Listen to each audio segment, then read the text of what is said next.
Hablemos de inversiones, y es que les he insistido incansablemente que si estás pensando en diferentes herramientas o instrumentos para invertir tu dinero, todo el secreto está en entender la diferencia entre el riesgo que propone el instrumento y el rendimiento.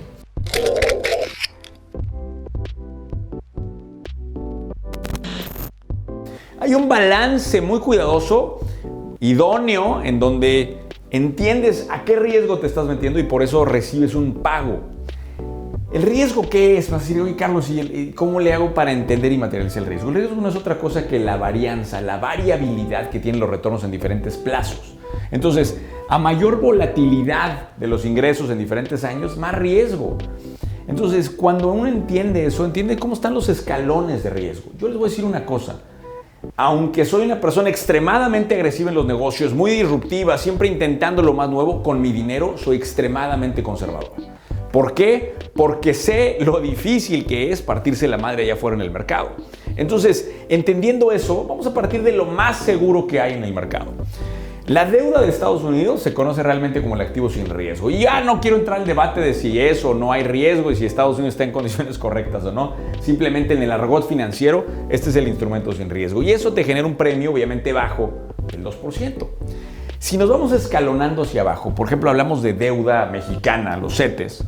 Ahí hay un premio que se está pagando del 2 al 7. Y estos datos obviamente van a variar día con día. Estoy dando números promedio.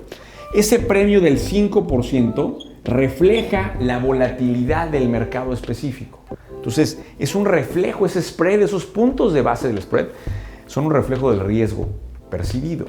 Entonces, la pregunta es, ¿en cuál de estos instrumentos vale la pena asumir ese riesgo? Si nos fuéramos hacia arriba, por ejemplo, el tema de rentas inmobiliarias, te pudiera dar un 8%, ¿sí?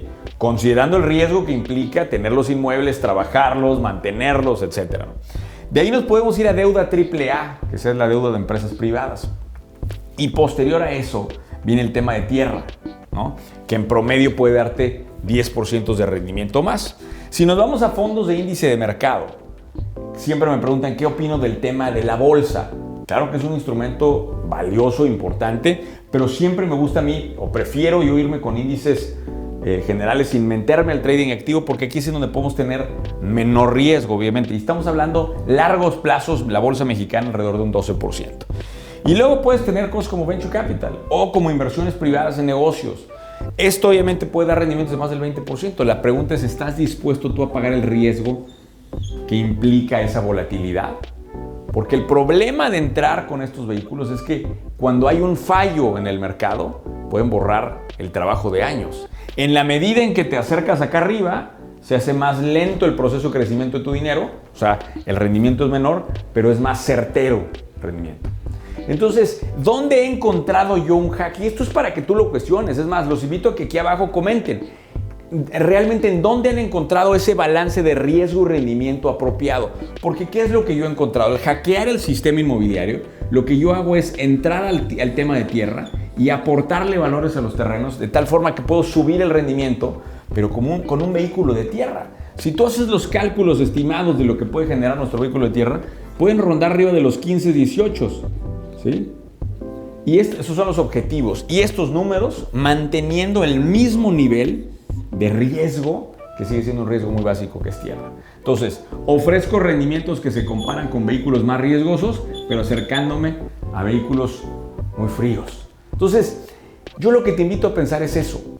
¿En qué instrumento has encontrado tú ese balance idóneo de rendimiento y riesgo que vale la pena poner tu dinero a jugar?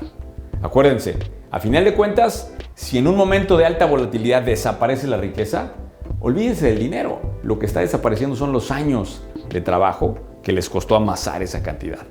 Entonces, por eso insisto, hay que ser extremadamente conservadores y siempre, en lugar de estar analizando solamente rendimientos, analizar siempre cuál es el riesgo que estoy pagando. Este es un mundo de riesgos. Saludos, queridos emprendedores, desde el mundo de riesgos que no quiere que pierdas tu dinero.